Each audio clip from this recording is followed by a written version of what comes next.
In today's video, we're going to talk about macronutrients and some commonly asked questions about what are macros, and also if you're looking to get started, what are 5 things that you can do to get started without hiring an expensive coach. So let's dive right in. Your body needs macronutrients in large quantities to function optimally. This is different than micronutrients, which are vitamins and minerals. A macronutrient is going to be a protein, a carb, and a fat. And when we look at each one, a protein has 4 calories per gram. A carbohydrate has 4 calories per gram, and a fat has 9 calories per gram. So the caloric intake of fat is slightly higher than of protein and carbohydrates. Depending on how you feel, which we'll get to later in this video, each person could have a different breakdown. You may see some people eating upwards of 50% of carbohydrates in their diet, where other people might only eat 15% of carbohydrates. The most important thing to recognize and to realize is there's no perfect formula, but that everyone's body is so unique and it's so individualized when it comes to processing food that not everyone's breakdown is going to be the exact same. You might have a friend and you might compare what you eat versus what they eat, and it could be completely different, and it could work really well for both of you. So keep that in mind in this video as we continue to answer these questions about macronutrients and how to get started counting them. First, let's touch quickly on what each macronutrient helps us with. So protein is going to be key for helping us build and retain muscle. It's also going to help us with our energy, and it's going to keep us satiated throughout the day. If we're in a caloric deficit, protein is going to be key to helping us retain that muscle mass. Carbohydrates are going to be our most readily available source of energy. They're also going to help us recover from really high intensity or strenuous exercises, or maybe longer endurance exercises, helping us replace our glycogen stores so that we have energy to continue moving. Fats are going to be key for our overall health. So things like omega fatty acids are going to help with our joint health, our cardiovascular health, as well as our digestion. They're also, along with protein, going to help keep us satiated and fuller longer. And that comes from having that higher caloric amount per gram when compared to carbohydrates and protein. Counting calories versus counting macros are slightly different. So what we're looking at when we go for counting macros is we are looking at a specific breakdown of protein, carbs, and fats. Where calories, we're just looking at our overall consumption of calories for the day. What's the difference and why do we care? Well, if we have a specific goal of potentially maybe we want to build muscle, we want to be in a caloric surplus. If we're only consuming fats and carbohydrates and we don't have enough protein because we're not looking at the macro breakdown, it could be harder for us to build the muscle and to get the lean, toned, muscular look that we're going for. So macro counting can just help give an edge that calorie counting can't when it comes to achieving those specific goals.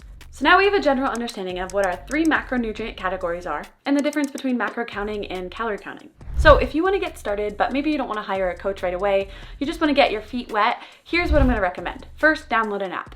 I love the 1st Phorm app. It has a huge library of tons of different foods, and you can scan barcodes, which makes it super easy to pull macronutrient information for whatever food you're consuming. Well, I love the 1st Phorm app. There's plenty of other apps on the market. There's Cronometer, there's MyFitnessPal, there's I think it's My Macros Plus. There's tons of different apps out there. So in the end, just like our exercise and our working out, whatever app feels intuitive for you and that you will use consistently is going to be the app that I highly recommend for you to use. So once you've downloaded that app, next we're going to start logging your food. I've done a recent video on how to use a food scale in order to track your food, so we'll link that below for you. But what we're going to do is we're going to invest in a food scale because we're going to weigh and measure everything that we're putting into your body. I don't recommend changing anything yet. I want you to go through 7 to 10 days of logging everything you eat. Then at the end of each day, you can get a hang of, okay, how many calories did I eat? Oh wow, I ate this much protein, I ate this much carbs, I ate this much fat. And you can be able to compare over those 7 to 10 days of what you're currently eating so we can get a really good grasp on how many calories you're consuming on average per week. A quick spoiler alert. If those first 7 to 10 days feel extremely overwhelming and you're like, oh my gosh, I don't have the bandwidth to do this every single day, then this is going to be a really good understanding of what it would be like to count macros. Because for macro counting, we count everything. You want to know exactly what you're putting into the body throughout the day. So this might just be kind of an eye-opening experience to be like, well, maybe I'm not quite ready to weigh and measure everything I put into my body, and that's okay. There's plenty of other approaches that you can also use to help you balance your plate and balance your meals without weighing and measuring everything. Next, So we've downloaded our app, we've started tracking. We're not changing a lot yet. Once we've got, 3 to 5 days or even that 7+ days in, we can start to go back through our log and start to evaluate the information that we have on hand. We can start to look at, do I consume on average about the same amount of calories each day? Or am I eating like 600 calories on Monday and then 3,000 calories on Tuesday and then 2,500 on Wednesday, and there's really no rhyme or reason to what I'm eating and there's no consistency across the week. We can also do that for each macronutrient category. We can look at Monday and say, wow, I only had 40 grams of protein. And then on Tuesday, I came back and I had 250 grams of protein. Our goal over time is to balance our protein throughout our meals and to balance our protein at the end of the day to be consistent across the week. Same with the calories. So by looking at this information of the 7 to 10 days we did of just logging and tracking without changing anything, it's gonna give us a lot of information of our current eating habits and our current eating trends, so we can make adjustments as we go. We can also look at each meal and recognize, do I have protein at each meal? Do I have fat at each meal? Are my meals pretty balanced, or am I just having a banana and calling it a day and then I don't have that protein or fat source at that meal? This information is so valuable and so necessary to help us be able to balance out our meals throughout the day so we can have sustained energy and not experience all these peaks and valleys throughout the day. Now that we have an idea after tracking for 7 to 10 days what we normally eat, if there's any rhyme or reason to how we eat or what our average calories are, now we can introduce what's called a macro prescription. You can hire a coach to give you a specific macro prescription. You can use the app that we talked about earlier in the video to help you calculate this macro prescription. And usually it's gonna ask you questions along the lines of, what's your age? How much do you weigh? What's your gender? How much do you work out per week? What kind of job do you have? How many steps per day do you get? So it's gonna gather all of this information that's gonna help it calculate what your personal macro prescription is. Remember, like we talked about at the start of this video, there's thousands of different ways to calculate these macro prescriptions, and everyone's is gonna be a little bit different. So what we're gonna do next is take this macro prescription and then we're gonna compare it to what we've been eating for the last 7 to 10 days. Are the calories similar? Or maybe the macro prescription gives you 2,500 calories and you've only been eating 1,500. Maybe it gives you a ton of protein and you haven't been eating very much.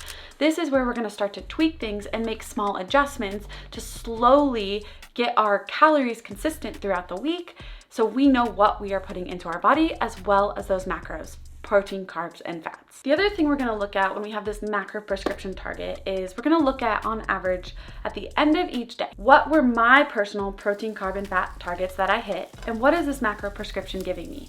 Am I close on any of those? It's also gonna help me recognize, do I maybe need to think about eating more whole foods?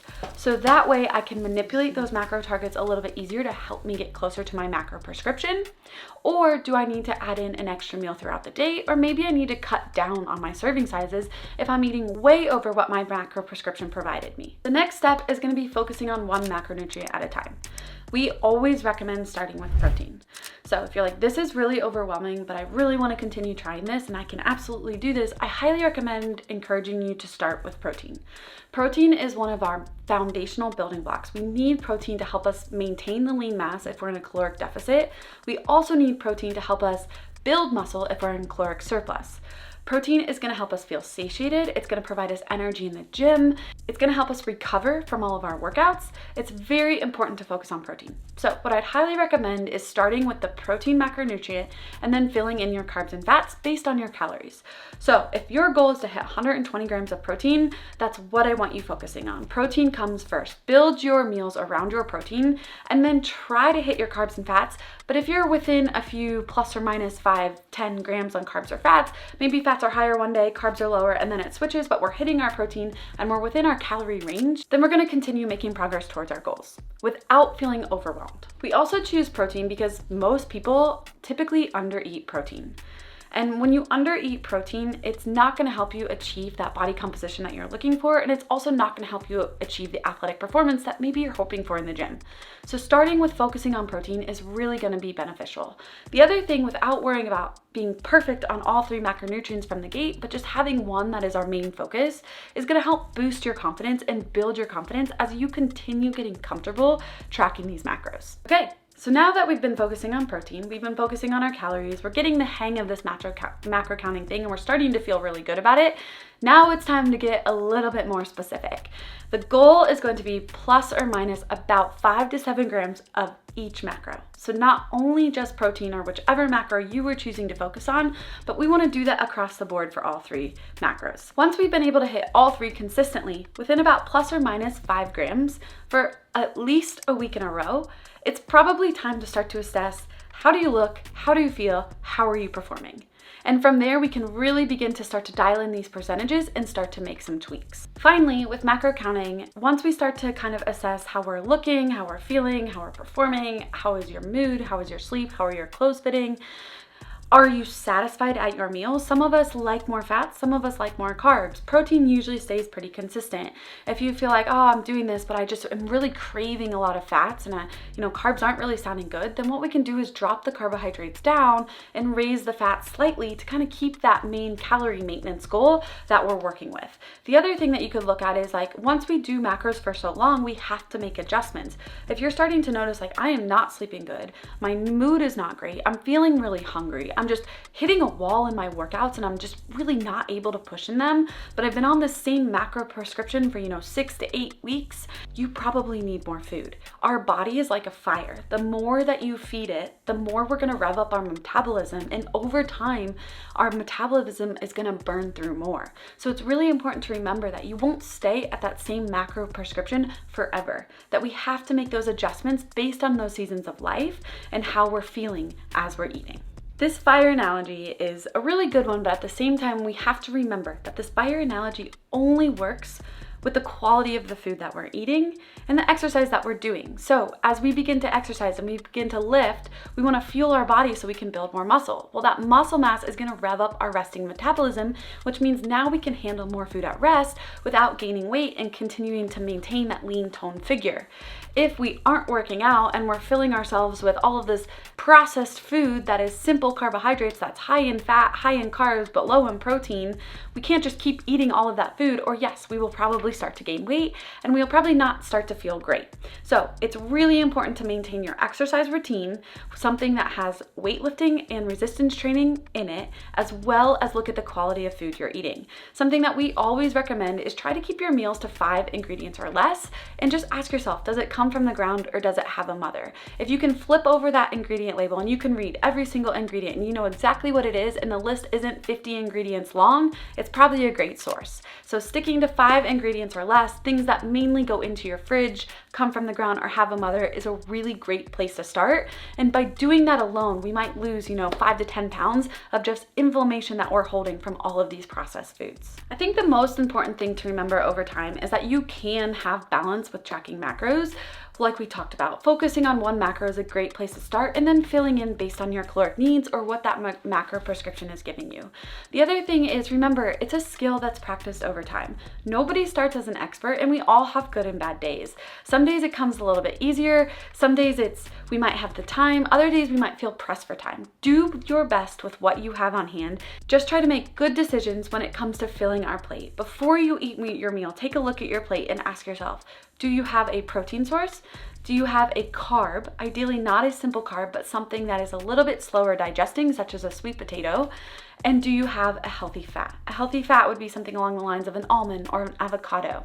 I would say be very careful with your nut butters. That is one thing that people do tend to overeat that are extremely calorically dense. So just making a few tweaks to how you're eating, focusing on protein, focusing on 5 ingredients or less, and just practicing this skill over time will translate into helping you achieve your dream body composition and also help you achieve the goal of how you want to look, feel, and perform in the gym on a daily basis. We hope this video was helpful, and just remember, take it slow as you're getting into macro counting. You don't have to be perfect from the start with all 3 of those categories, but allow yourself to get the hang of it, allow yourself to build confidence, and allow yourself to enjoy the process, because just like with everything in life, there's always a process, and when we can get through that process, we're always better. I hope you guys enjoyed this video. I hope I answered some of the questions for you guys as newbies.